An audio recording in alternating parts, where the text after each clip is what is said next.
Hello students, আজকে তোমাদেরকে যে চ্যাপ্টারটা আমি পড়াচ্ছি সেটাকে বলছি রিপ্রোডাক্টিভ হেলথ বা জননগত স্বাস্থ্য। প্রথমে আগে বলে নিই, দেখো এটা জনন চ্যাপ্টারের একদম শেষ চ্যাপ্টার, অর্থাৎ আমরা যেটাকে রিপ্রোডাকশান চ্যাপ্টার বলছি তার সবথেকে লাস্ট পার্ট হচ্ছে ফোর্থ পার্ট হচ্ছে এই রিপ্রোডাক্টিভ হেলথ। এখান থেকে খুব একটা বড় কোশ্চেন আসে না, 2 নম্বর থেকে 2 বা 1 নম্বরের এরকম কিছু ছোটো কোশ্চেন আসে, কিন্তু এখান থেকে অনেকগুলো শর্ট কোশ্চেন আসতে পারে, যেগুলোকে একটু ভালো করে কেয়ারফুলি পড়তে হবে, নাহলে কিন্তু উত্তর দিতে পারবে না। এবং আমি যখন পড়াচ্ছি খুব ভালো করে মন দিয়ে শুনবে, কোন কোন কোশ্চেনগুলো ইম্পর্ট্যান্ট এবং কোন কোনগুলো পড়ার উপযুক্ত সেটা আমি পড়াবার সময় বলে দেবো, একটু মন দিয়ে শোনো। প্রথম কোশ্চেন দেখো, রিপ্রোডাক্টিভ হেলথ কথাটা মানে কি। বলতে দেখো, একজন পুরুষ কিংবা মহিলার দেহে সাধারণত শুক্রাণু কিংবা ডিম্বাণু উৎপন্ন যখন হতে শুরু করে, অর্থাৎ শুক্রাণু কিংবা ডিম্বাণু যখন কার্যকারিতা মানে বিভিন্ন হরমোনের প্রভাবে উৎপন্ন হতে শুরু করে, তখন থেকে বলা যেতে পারে তার সন্তান উৎপাদন ক্ষমতা শুরু হয়ে যায়, এবং সেই সন্তান উৎপাদন ক্ষমতা স্বাভাবিক একটা নির্দিষ্ট সময় পর্যন্ত বজায় থাকে, এবং সেই সময়কালটাকে আমরা যৌন জননকাল বলতে পারি। এবং এই যৌন জননকালের মধ্যে সেক্সুয়াল লাইফ যে যে জায়গাটাকে বলতে পারি, সেই সময়ের মধ্যেই সে সন্তান উৎপাদন করতে পারে, এবং সন্তান উৎপাদন করতে গেলে তার বিভিন্ন জননঙ্গের দরকার লাগে। আমরা এই চ্যাপ্টারের মধ্যে সেই জননঙ্গগুলোকে কীভাবে সুরক্ষিত রাখা যায় এবং তার থেকে যাতে কোনো রোগ না ছড়িয়ে পড়ে সেই বিষয়ে যাতে যত্ন নেওয়া যায়, সেইভাবে এই ব্যাপারটাকে সামগ্রিকভাবে পাঠ করাটাকেই আমরা জননগত স্বাস্থ্য বলতে পারি। অর্থাৎ জননগত স্বাস্থ্য কথাটা মানে হলো পুরুষের জীবনে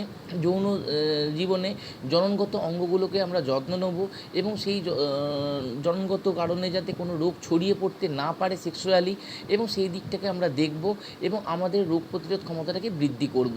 ঠিক আছে, এইভাবে বিজ্ঞানের এই ব্যাপারটাকে আমরা জননগত স্বাস্থ্য বলতে পারি। দেখো, জননগত স্বাস্থ্যের তাৎপর্য কী। বলছি দেখো, জননগত স্বাস্থ্যের মেন তাৎপর্য বলতে আমরা সেক্সুয়ালি যাতে কোনো রোগের সংক্রামিত না হয়ে পড়ি, 1 নম্বর। 2 নম্বর হচ্ছে আমাদের সন্তান উৎপাদন ক্ষমতা যাতে আমরা সুষ্ঠুভাবে করতে পারি, 2 নম্বর। 3 নম্বর হচ্ছে আমাদের জননাঙ্গগুলোকে ঠিক রাখা, এবং আমাদের যাতে অন্যের কোনো রোগ যাতে আমরা সেক্সুয়ালি নিজেদের মধ্যে চলে না আসে, বা আমাদের থেকে কোনো রোগ যাতে অন্য কারোর দেহের মধ্যে ছড়িয়ে পড়তে না পারে, সেই বিষয়টাকে আমরা দেখব এই চ্যাপ্টারের মধ্যে। আচ্ছা, পরে কোশ্চেন দেখো, এখানে দুটো শর্ট কোশ্চেন আসে, একটা হচ্ছে এসটিডি এবং ভিডি। তোমরা আজকে দেখবে বিভিন্ন ডাক্তারখানায় গেলে দেখবে বিভিন্ন ডাক্তারদের সামনে এসটিডি বলে একটা কথা লেখা থাকে। এসটিডি কথা মানে হচ্ছে সেই সকল ব্যাপারটাকে ফুল ফর্ম প্রথমে আগে বলে নিই, সেক্সুয়ালি ট্রান্সমিটেড ডিজিজ, অর্থাৎ সেই সকল রোগগুলোকে বোঝায় যারা যৌন সংসর্গকালে এক দেহ থেকে আর একটা দেহে ছড়িয়ে পড়ে, তাদেরকে এসটিডি বা ভিডিও বলে, ভেনেরিয়াল ডিজিজ আমরা বলতে পারি অনেক সময়। তাহলে এসটিডি বা ভিডির ফুল ফর্ম দেখো এখানে লেখা আছে, সেক্সুয়ালি ট্রান্সমিটেড ডিজিজ কিংবা ভেনেরিয়াল ডিজিজ। ওকে, এবারে দেখো পরে কোশ্চেন দেখো, প্যাথোজেন কাকে বলে। বলছি দেখো, প্যাথোজেন কথাটা মানে হলো যে সকল সজীব বস্তু বা জীবাণু, এক কথায় রোগ জীবাণু দ্বারা কোনো একটা রোগ ছড়িয়ে পড়ে। আবার বলছি, যে সকল সজীব বস্তু কোনো রোগ সংক্রমণ ঘটাতে পারে তাদেরকে আমরা এক কথায় প্যাথোজেন বলতে পারি।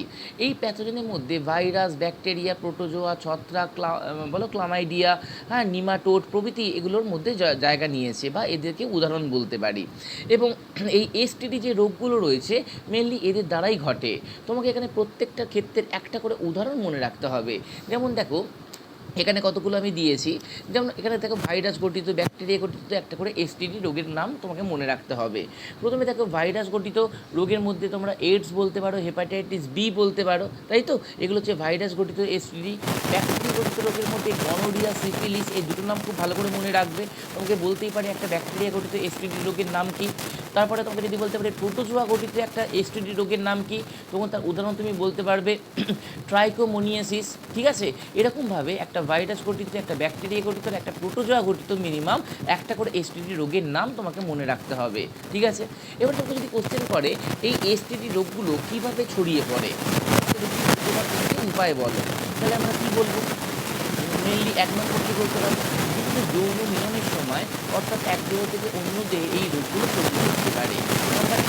আমরা কোনো রোগীর ব্যবহার করা ইঞ্জেকশন, সিরিঞ্জ, হ্যাঁ, নিডল, সার্জিক্যাল যন্ত্রপাতি এগুলোকে যদি জীবাণুমুক্ত না করে ব্যবহার করি, তাহলে এই রোগগুলো আমাদের দিয়ে চলে আসতে পারে। আর কি, আক্রান্ত রোগীর যদি দেহের কোনো টাওয়েল বা তার বাথরুম যদি আমরা ইউজ করি, তবুও কিন্তু এই রোগগুলো আমাদের চলে আসতে পারে। কিংবা আক্রান্ত রোগীর রক্ত যদি আমাদের দেহে প্রবেশ করানো হয়, তার রক্তের মাধ্যমে কিন্তু এই রোগগুলো আমাদের দিয়ে ছড়িয়ে পড়তে পারে।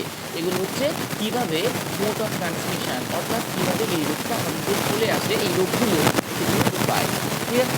আচ্ছা, দেখো একটা বইতে একটা অনেকভাবে দেওয়া রয়েছে, আমি এখানে চার্ট করে দিয়েছি।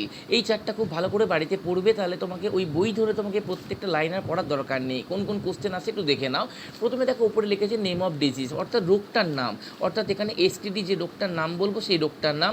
প্যাথোজেন, অর্থাৎ ওই রোগটার জন্য দায়ী জীবাণুটার নাম। ওকে, আইপি, এটাকে দেখো আইপির ফুল ফর্ম যদি আমরা বলতে পারি, এটা হচ্ছে কোনো একটা রোগের মানে ইনকিউবেশন পিরিয়ড যেটাকে আমরা বলি। এই ইনকিউবেশন পিরিয়ড কথাটা মানে কি, কোনো একটা রোগের জীবাণু মনে করো তোমার দেহে ঢুকেছে, ঠিক তার যতদিন পর থেকে সেই রোগের লক্ষণ প্রকাশ পেলো, মনে করো আজকে তোমার রোগের জীবাণু তোমার শরীরে ঢুকলো, ঠিক 1 সপ্তাহ পর থেকে ওই রোগের লক্ষণগুলো তোমার মধ্যে প্রকাশ পেলো, তাহলে এই 1 সপ্তাহ বা 7 দিনকে ওই রোগের আইপি বলবো বা ইনকিউবেশন পিরিয়ড বলবো, মনে থাকবে।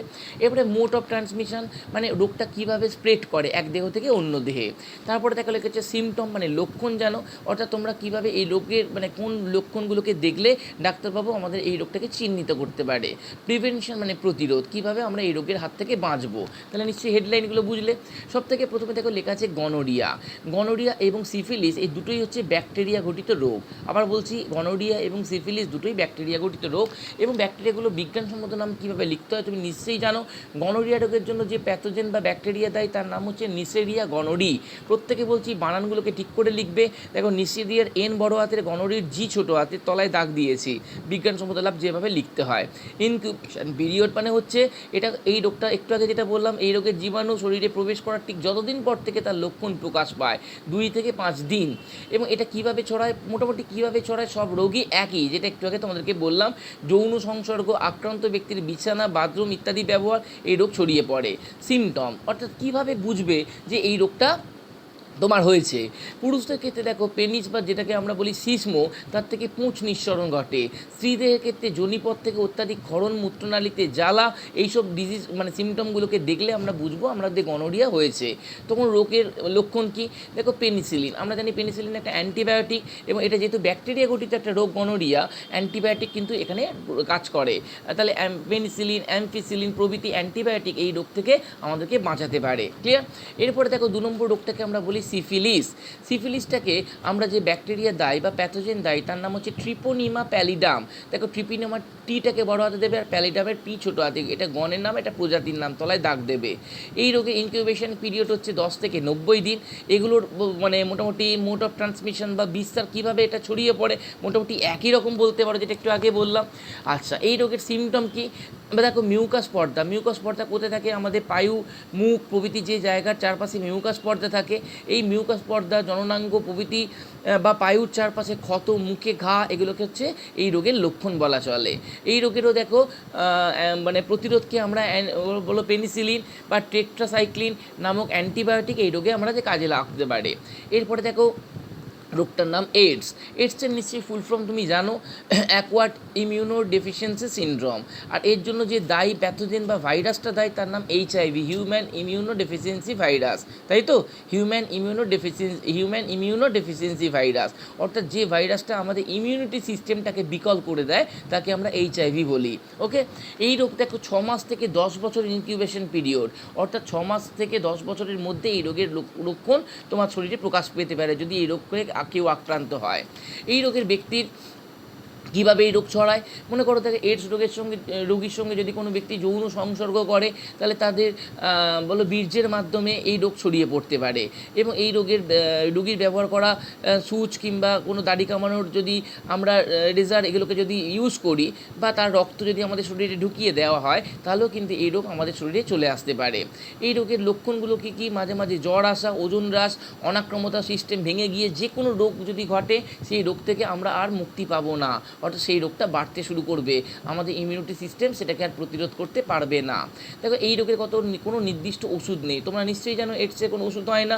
এই রোগের জন্য কতগুলো আমাদের ওষুধ ক্ষণস্থায়ী এই রোগের চিকিৎসায় ব্যবহার করতে পারে। তার মধ্যে দেখো একটা নাম হচ্ছে AZT, আবার বলছি AZT। AZTর ফুল ফর্ম যদি আমি বলি অ্যাজিডোথাইমিডিন। আর ডিডিটি বলে দেখো একটা লেখা আছে, DDI সরি, এর ফুল ফর্ম তোমাকে যদি বলি ডিড্যানোসাইন বা ডাইড্যানোসাইন আমরা বলতে পারি। তুমি সংক্ষেপে এই দুটোর নামই মনে রাখবে, ZT এবং DDI। এই ওষুধগুলো মোটামুটি আমাদের এইডস রোগের চিকিৎসায় কিছুটা ব্যবহার হয়। আর কি আরেকটা মনে রাখবে, এই রোগের কীভাবে আমরা চিকিৎসা কোন পরীক্ষার সাহায্যে আমরা এই রোগটাকে চিহ্নিত করতে পারি যে এইডস হয়েছে। এটার জন্য মনে রাখবে ELISA। দেখো এখানে আমি লিখছি, অর্থাৎ তোমাকে যদি বলে যে এইডস রোগের জন্য আমাদের ডায়াগনোসিস বা রোগ নির্ণয় করবার জন্য কোন পদ্ধতি আমরা ইউজ করি, ELISA, ELISA কথাটা ফুল ফর্ম হচ্ছে এনজাইম। দেখো ফুল ফর্মটা বারবার করে বলছি, এটা মনে রাখবে, enzyme linked immuno sorbent as. Enzyme linked immuno sorbent, SORBANT, sorbent BENT sorry, as ASSAY। তাহলে immuno linked enzyme linked immuno sorbent as, বা আরেকটা বলতে পারি ওয়েস্টার্ন ব্লটিং টেস্ট। এই দুটো পরীক্ষার সাহায্যে আমরা এইডস হয়েছে কি না সেটাকে চিহ্নিত করতে পারি। এরপরে দেখো রোগটার নাম হচ্ছে হেপাটাইটিস বি। এটা হচ্ছে সবথেকে একটা ভাইরাস গঠিত রোগ আমরা বলতে পারি। আগের দুটো ছিল কিন্তু কি, এটা এইডস ভাইরাস, এটা ভাইরাস, আগের দুটো ব্যাকটেরিয়া। হেপাটাইটিস বি ভাইরাস এর ইনকিউবেশন পিরিয়ড 30 থেকে 80 দিন। এটা কিভাবে ছড়িয়ে পড়ে দেখো, রক্ত সঞ্চালনের মাধ্যমে। আচ্ছা, কারোর যদি ট্যাটু করা হয় তার থেকে সেই সিরিঞ্জ ব্যবহার করলে এটা হতে পারে। যৌন মিলনের ফলে বা ব্যক্তির কোনো রক্ত আমাদের দিয়ে যদি প্রবেশ করানো হয় তাহলে এই রোগ ঘটতে পারে। এই রোগের সিমটম কি, অবসন্নতা, লিভার সিরোসিস, তাই তো এই রোগের সিমটম বলা যেতে পারে। হেপাটাইটিস বি ভ্যাকসিন আছে, যেমন আমাদের কোনো এইডসের ভ্যাকসিন ছিল না, কিন্তু হেপাটাইটিস বি এর ভ্যাকসিন আছে। ব্লুমবার্গ নামে একজন বিজ্ঞানী প্রথমে এটা করেছিল। অসুস্থতা, অসুরক্ষিত যৌন মিলন পরিহার করতে হবে। ব্লেড, সিরিঞ্জ প্রভৃতি রোগীর ব্লেড বা সিরিঞ্জ যেন ব্যবহার না করি, এগুলো হচ্ছে এই রোগ থেকে বাঁচার উপায়। এছাড়া আমাদের জেনিটাল হারপিস, এটাও কিন্তু একটা ভাইরাস গঠিত রোগ বলা চলে, STD। এটা হারপিস সিমপ্লেক্স ভাইরাস বলে একটা ভাইরাস দেয়। এর জন্য প্রায় তাৎক্ষণিক সঙ্গে সঙ্গে বলতে গেলে এই রোগের লক্ষণ প্রকাশ পায়। যৌন মিলনের ফলে এই রোগ ঘটতে পারে এবং স্ত্রী ক্ষেত্রে এই রোগ সবথেকে বেশি ঘটে। বহির্জননাঙ্গ বা পায়ুর চারপাশে ঘা, জ্বর, মাথা ব্যথা, লসিকা গ্রন্থির প্রদাহ এই রোগের লক্ষণ। আর এই রোগের ক্ষেত্রে আমরা যৌন মিলন পরিহার করতে হবে, হ্যাঁ, এবং বিভিন্ন কতগুলো ওষুধ আছে, সেই ওষুধগুলোকে আমরা ভ্যালাসাইক্লোভির প্রভৃতি এরকম কতগুলো মেডিসিন আমাদের এই রোগের চিকিৎসায় কাজে আসতে পারে। তোমরা মোটামুটি এই 5টা রোগকে পড়লেই যথেষ্ট। Gonorrhoea, syphilis, AIDS, hepatitis B এবং জেনিটাল হারপিস। এর বাইরে আশা করি কোনো পড়ার দরকার লাগবে না। এরপরে আমি যে কোশ্চেনটা চলে যাচ্ছি, দেখো নেক্সট কোশ্চেন, সেটা হচ্ছে আমাদের জন্ম নিয়ন্ত্রণ পদ্ধতি। দেখো জন্ম নিয়ন্ত্রণ পদ্ধতি আমরা কেন করব, অর্থাৎ বার্থ কন্ট্রোল প্রসেস। এই বার্থ কন্ট্রোল প্রসেস আমরা কেন করি, ভালো করে আমরা দেখো প্রত্যেকে জানো যে আমাদের ক্ষেত্রে আজকে ভারতবর্ষ, চীন, এইসব যে দেশগুলো, এরা কিন্তু জনসংখ্যার দিক থেকে পৃথিবীর প্রায় প্রথম, দ্বিতীয় স্থান অধিকার করে বসে আছে। এবং জনসংখ্যা যত বেশি হবে তত সেই দেশের আর্থিক উন্নতি বাধাদান হয়ে যায়। অর্থাৎ ঠিকমতো লেখাপড়া, শিক্ষা, স্বাস্থ্য এগুলো ঠিকমতো উন্নতি হতে পারে না। ফলে আমাদের জনসংখ্যাকে নিয়ন্ত্রণ করতে হবে এবং সেই জন্য আমাদেরকে বার্থ কন্ট্রোল প্রসেস কিন্তু একান্তই দরকার। তাহলে প্রথম বার্থ কন্ট্রোল প্রসেসগুলোকে বিভিন্নভাবে ভাগ করা হয়, যেটাকে আমরা গর্ভনিরোধক পদ্ধতি বলতে পারি বা কন্ট্রাসেপশন মেথড বলতে পারি। এই কন্ট্রাসেপশন মেথড বা গর্ভনিরোধক পদ্ধতি কিভাবে করা হয়, অর্থাৎ জনসংখ্যা বৃদ্ধি প্রতিরোধ করবার জন্য একমাত্র উপায় বলতে গেলে জন্ম নিয়ন্ত্রণ পদ্ধতি বা গর্ভনিরোধক পদ্ধতি বা কন্ট্রাসেপশন মেথড। সেই মেথডগুলোকে আমি এক এক করে আলোচনা করছি, একটু শুনে নাও। বলছি দেখো, প্রথম পদ্ধতিটাকে আমরা বলতে পারি প্রাকৃতিক বা ন্যাচারাল মেথড। এই ন্যাচারাল মেথড 2 থেকে 3টি উপায় করা যেতে পারে। প্রথমটাকে আমরা বলতে পারি নিরাপদ সময়। দেখো নিরাপদ সময় কথাটা মানে কি, বলছে দেখো একজন মহিলার ক্ষেত্রে যে ওভুলেশন ঘটে 14তম দিনে রজতচক্রে বা মেনস্ট্রুয়াল সাইকেলের 14th ডেতে তার ওভুলেশন বা ডিম্ব নিঃসরণ ঘটে। তাহলে এবং সেই সময় থেকে তার মানে প্রেগনেন্ট হবার সম্ভাবনা সবথেকে বেশি। বলে আমরা যদি কোনো মহিলার ক্ষেত্রে 14 থেকে 18তম দিন, 14তম থেকে 18তম দিন এই সময়টাকে যদি আমরা যৌন মিলনটাকে পরিহার করি, তাহলে তার নিষেক ঘটার সম্ভাবনা থাকছে না। তাহলে এই সময়টাকে পরিহার করলে আমরা বলতে পারি যে তার গর্ভনিরোধক একটা পদ্ধতির এটা একটা প্রাকৃতিক উপায় বলা যায়। 2 নম্বরটাকে বলে উইথড্রল মেথড, বাংলায় বলতে পারি প্রত্যাহার পদ্ধতি। দেখো যোনিপথে যদি আমরা মানে বীর্য যখন স্ত্রীদেহের মধ্যে প্রবেশ করে যায় এবং এই ব্যাপারটাকে যদি আমরা কন্ট্রোল করতে পারি, অর্থাৎ যোনিকে যদি মানে যোনিপথ থেকে যদি আমাদের শিশ্নকে প্রত্যাহার করে দিতে পারি, অর্থাৎ বীর্য নিঃসরণের ঠিক পূর্বেই, তাহলে আমরা বলতে পারি আমাদের সন্তান উৎপাদন ক্ষমতা আর থাকবে না। এবং এই ক্ষেত্রে যদিও এই পদ্ধতি খুব একটা মানে সেফ পদ্ধতি নয় আমরা বলতে পারি। আর কি, কোনো একটা মহিলার যখন ল্যাকটেশন পিরিয়ড চলে, অর্থাৎ আমরা বলি গর্ভবতী মহিলা থেকে যখন সে প্রসূতি অবস্থায় বা ল্যাকটেটিং মাদার হয়, তখন তার প্রথম 3 মাস যখন সে দুগ্ধ নিঃসরণ চলে, তখন কিন্তু তার ঋতুস্রাব বন্ধ থাকে বা মেনস্ট্রুয়াল সাইকেল বন্ধ থাকে। এই সময় কিন্তু যৌন মিলন করা হলেও তখন কিন্তু কোনো সন্তান উৎপাদন থাকছে না। এরপরেরটাকে আমরা বলছি 2 নম্বর বাধাদানকারী পদ্ধতি। বাধাদানকারী পদ্ধতিকে আমরা বলতে পারি বেরিয়ার মেথড। ওকে, তাহলে 2 নম্বরটাকে তাহলে আমরা কি বলতে পারি বলো? তাহলে 1 নম্বরটাকে আমরা বললাম প্রাকৃতিক পদ্ধতি। প্রাকৃতিক পদ্ধতির মধ্যে 3টে কথা আমি বললাম, বা ন্যাচারাল মেথড। 2 নম্বরটাকে বলে বেরিয়ার মেথড। ইংরেজিতে বললাম বেরিয়ার মেথড, বা বাংলায় বলে বাধা দানকারী পদ্ধতি। এই বাধাদানকারী পদ্ধতিতে কি হয় একটু ভালো করে শুনে নাও। বলতে দেখো, এখানে আমরা পুরুষ কিংবা স্ত্রীদের জনন অঙ্গে এমন কিছু রাবার জাতীয় পদার্থের একটা ভাল্ব বা এমন একটা পর্দা টাইপের লাগিয়ে দিতে পারি, যার ফলে শুক্রাণু এবং ডিম্বাণু মিলিত হতে পারে না। যেমন আমরা বলতে পারি প্রথমটাকে কন্ডম বা নিরোধক পদ্ধতি।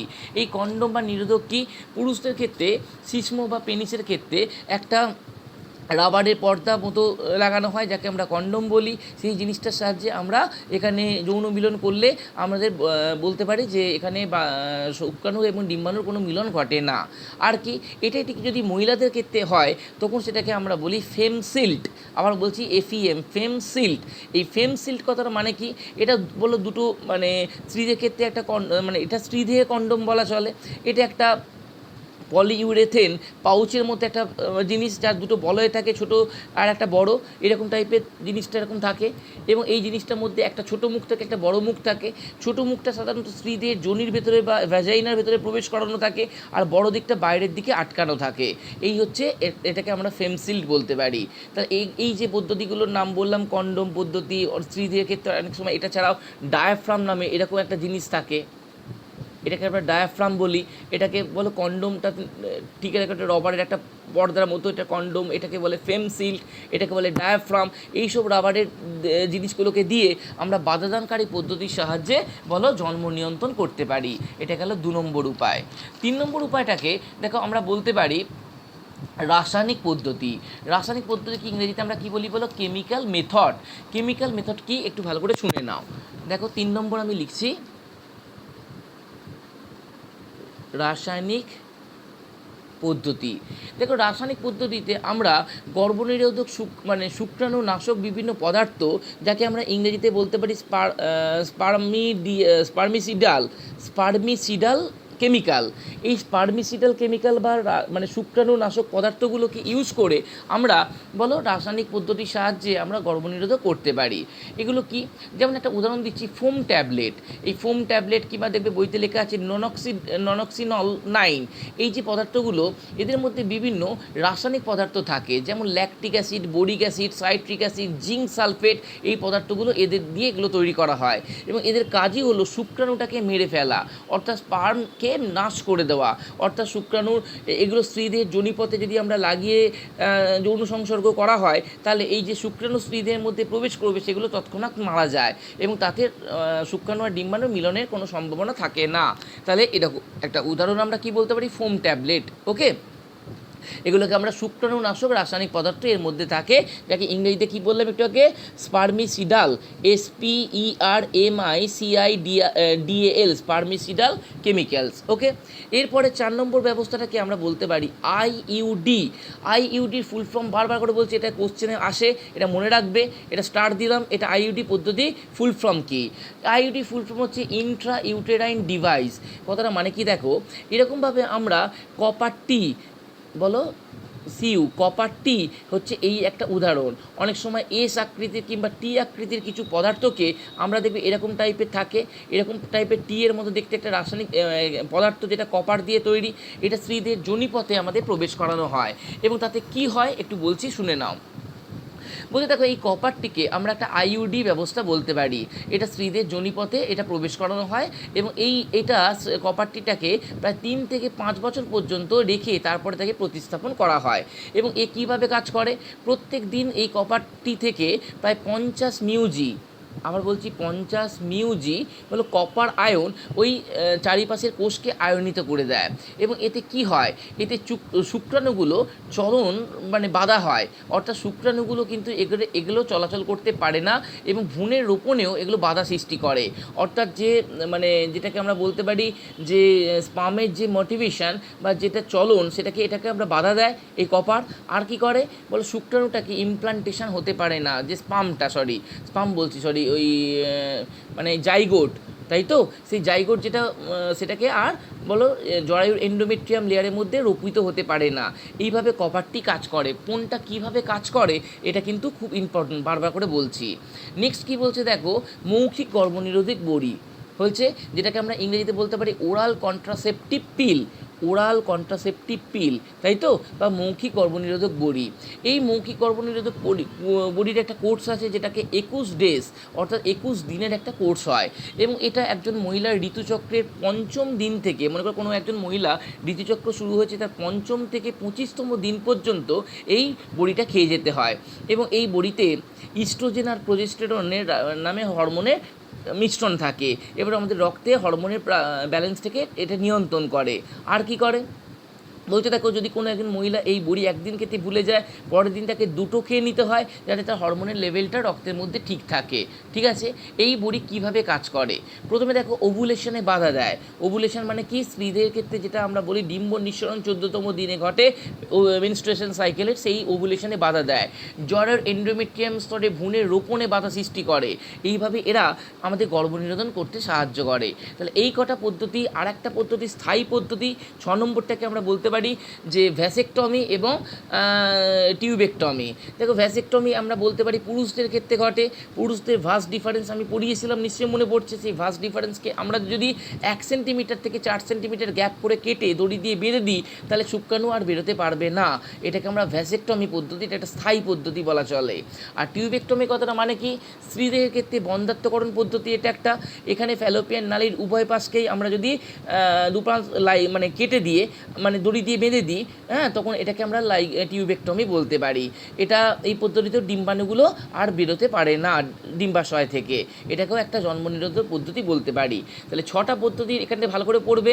1 নম্বর হচ্ছে প্রাকৃতিক পদ্ধতি বা ন্যাচারাল মেথড, বাধাদানকারী পদ্ধতি বা বেরিয়ার মেথড, কেমিক্যাল মেথড বা রাসায়নিক পদ্ধতি, আইইউডি ইন্ট্রা ইউটেরাইন ডিভাইস, আর কি ওরাল কন্ট্রাসেপটিভ পিল বা মৌখিক গর্ভনিরোধক বড়ি, আর একটা হচ্ছে ভ্যাসেকটমি, আর একটা হচ্ছে টিউবেকটমি। এই দুটো জিনিস যেটা স্থায়ী গর্ভনিরোধক পদ্ধতি বলা যেতে পারে। ক্লিয়ার? আচ্ছা, নেক্সট কোশ্চেন কি, ভালো করে দেখো। নেক্সট কোশ্চেন আমাদের যেটা আমি পড়িয়েছিলাম তার নাম হচ্ছে দেখো এমটিপি। ভালো করে দেখো, এমটিপির ফুল ফর্ম কি, এটা বারবার করে বলছি আসবে। এমটিপিকে আমরা ফুল